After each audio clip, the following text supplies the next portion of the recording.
no matter where we put him. Malcolm Scott said that when you went down to Mississippi to see him, a lot of coaches were talking about him in the area. What did they say about him? Yeah, to be honest with you, I was kind of, because I was going to see a junior college guy for this year, and then I was kind of looking at 23s, to be honest with you, because in this class the numbers are so fluctuated with guys leaving for the draft and COVID and all those kind of things. But it seemed like every place I stopped, they said, well, you know, the best player in the area is Malcolm Hartzog. You better go see this guy. And I'm like, okay. You know, so that happens, and that happens again, and then it happens again, and then it happens again. And then I call back and I said, guys, I got to skip a couple of these 23s. I got to go see what all these guys are talking about. And then I went to the junior college, and they said, where are you going next? And I said, I'm going down to Bassfield. And they said, uh-oh, the secret's out. And I was like, I must be on one here. And so I ended up turning the car around and driving a couple hours and getting to go watch him practice and get ready for their playoff game. Great young man, great family. The coach, that Coach Mancuso, that's the coach at Jefferson Davis High School. He's had a lot of really good players. He's had players, 5 current, I think, playing in the NFL. And I think that he knows a player when he sees one. And he couldn't speak more highly of this young man as a person and as a football player. You know, then you watch the film and you see the accolades and you watch him live, and I just didn't think we could miss on him. You know, one of the kind of themes for your defensive guys in this class that Ross talked about was versatility. Like, how important is that to be able to find those guys that can fit into a number of different roles within the defense? Yeah, I think the way that offense is playing anymore, you've got to be pretty flexible. You know, does that position that JoJo played last year, right? Who's the next JoJo? I don't know. I don't know if there is another one. But whoever's going to play in that role, we've got to find out what can they do best. Who's ever going to play in those safety roles, what can they do best? And then not only that, but I think you would be a little bit remiss if you, let's say you had 5 DBs you felt great about. Well, if somebody goes down, to not be able to get that 5th guy on the field and have to play maybe your 8th best guy, who is that safety, I think that's a little bit, you know, a little crazy. So I think the flexibility to be able to play those guys where we need to and not only get the best 11 on the field, but when the next guy's up, how do we get him on the field as well, I think is a big deal in today's football. Deshaun and Jaden, Scott mentioned both those guys as guys who maybe could compete early for you guys for playing time. What is the signs that you look for in a kid that could play early? Yeah, I think, you know, confidence, understanding of football.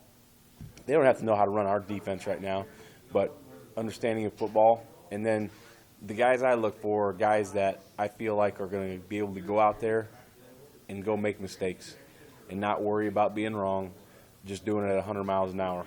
The guys that, and there's some guys that we recruit or have recruited or throughout the beginning of time that you know they're going to take a while because there's a lot of positive, there's a lot of traits that we look for, but probably they're not ready to go jump in the deep water, whereas these 2 guys, I'm pretty confident that they're going to run in there and they're going to go flying around, they're going to hit people and they're going to make mistakes and they're going to get corrected and they're going to do it again the right way.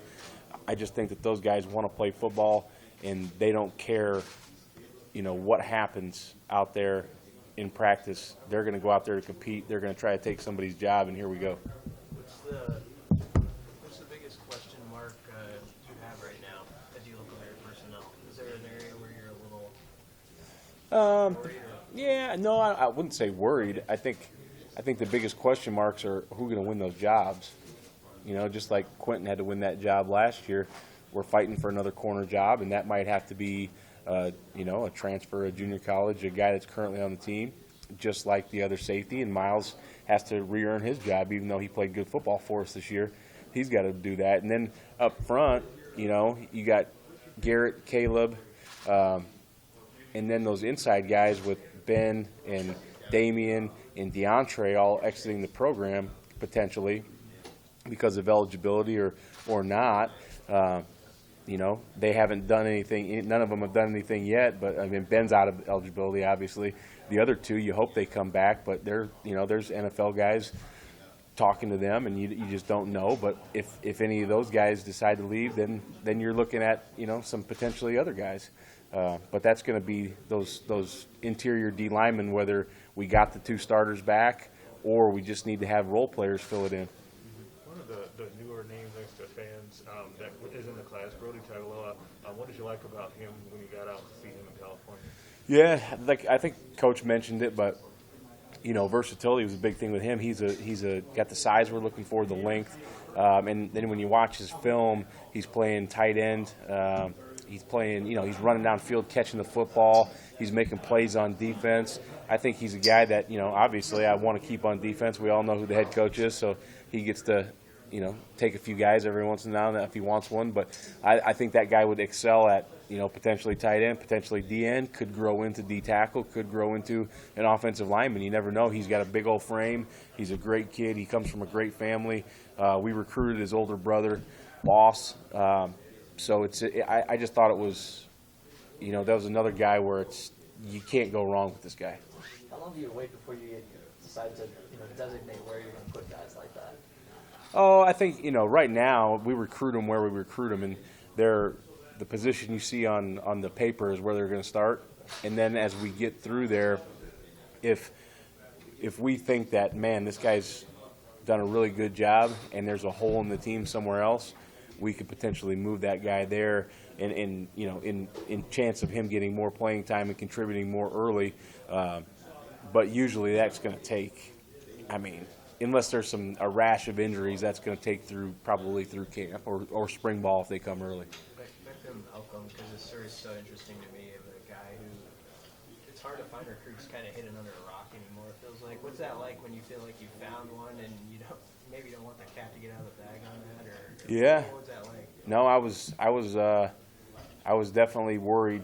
Probably from the time that we offered him to the time he visited, even post that when he became the MVP of that All-Star game, very worried. I know his high school coach called me and said a lot of people after he came up on our trip and posted the offer, a lot of people started calling in on him and wanting to come see him. And to his credit and his high school coach's credit, they did a great job of saying, hey, you guys missed out.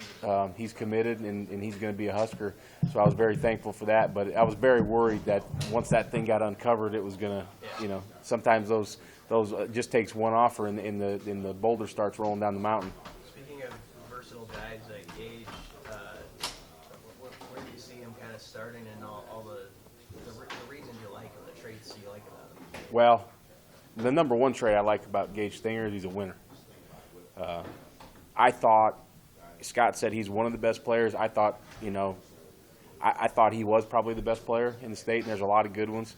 I think we potentially got the top 2 on defense in Applegate and Stinger. But you watch that guy's film, and he's playing safety. He's playing kind of box safety, linebacker. He's making plays. He's tackling the football. Then on quarterback, he's throwing the ball. He's running the ball.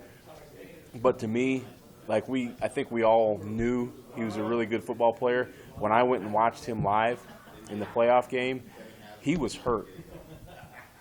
But the leadership that he showed on the sideline, he knew I was there.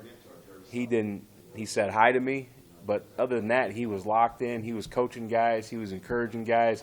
He was staying ready on the sideline. I just think that guy's a winner, and I really don't care where he plays. I just want him to play for us. You mentioned leadership right there. Back to that topic real quick. With the group as young as you have with the defensive backs, how do you develop leaders within that group when you have such a young group? Yeah, and I think, there'll be some leaders back there for sure. Obviously Quentin and Miles have the most experience, so that's who you'd, like to lean on at the beginning, but you never know. Somebody else can pop up. But I think the thing about football is that word leadership gets thrown around so much. You don't have to have 50 leaders, and you don't necessarily have to have one in every room. You got Coach Fish back there, and you got Coach Rude with the inside backers, and Coach Doss the outside backers, and Coach T with the defensive linemen. So you got leaders in every spot. Now let's just develop the 2 or 3 on defense that we can all rally around. And if there's not one at every position, that's okay. If it's a youthful position, if one gets developed through there, even better. But I think sometimes we cast leadership on the guys too quickly when they're not ready, and it's not fair to them. But there's definitely some candidates back there to be a good leader on defense. You've known Scott. You know Scott as well as anyone here. Have you seen a shift in his approach, maybe even since the departures and wanting to become more of a CEO, head coach, or are those still things you think are to come? Yeah, I think, obviously he's wanting to be more of a head coach, and not that he wasn't before, but, manage the whole operation.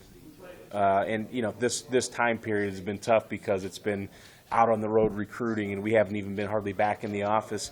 But I'm looking forward to seeing how he'll proceed as we move on. But I think that already right now he's shown that he's taken full throttle in recruiting, helping us more on defense, special teams.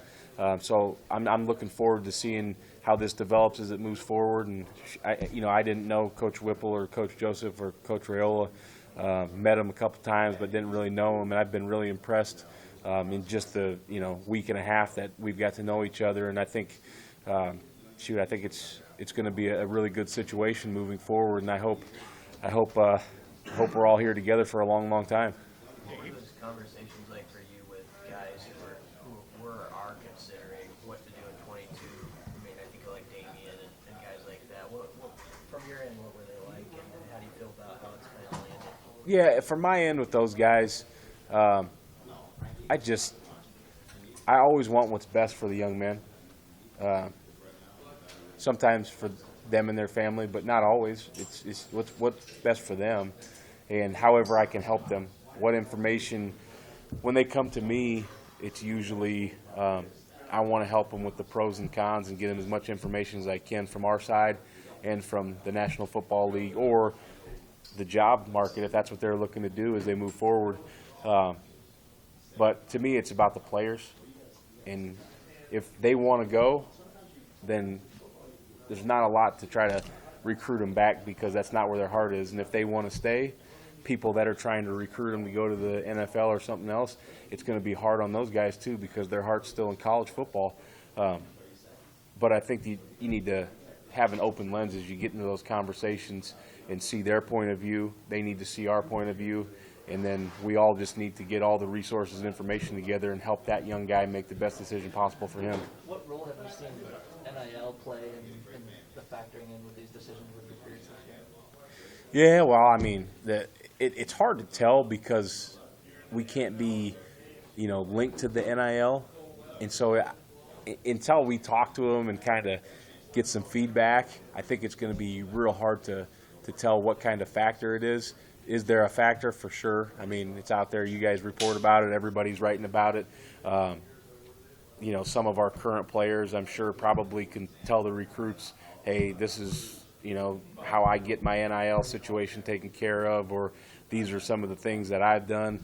But I think moving forward, it's going to be probably a big piece of this whole deal. It's just right now it's in the infancy and it's trying to be figured out by everyone. And I'm glad that, we're not the ones that have to decide on the NIL or work out any of that kind of stuff. But definitely it's going to be a factor moving forward, I think. Okay. With you mentioned earlier about the number of guys that you guys have coming into the program, especially on defense, and kind of coming in to try to take spots. What do you want to see from the guys currently on the team to be able to weather that storm of those guys coming in to take those spots? One more time, Greg. Sorry, the tornado. Sorry, the tornado thing threw me off. Yeah. You got a lot of guys coming in potentially from the portal and also through traditional high school recruiting. What do you want to see from the guys that you already have in response to that? Yeah, I mean, I think, competition is good. And for me, you're never going to be as good as you want to until you're 3 deep at every position. And everybody knows that it's always on the line. And so I want those guys to understand that are here, it's always on the line. It's on the line in the meeting room. It's on the line in the weight room. It's on the line in stretch. It's on the line every single rep.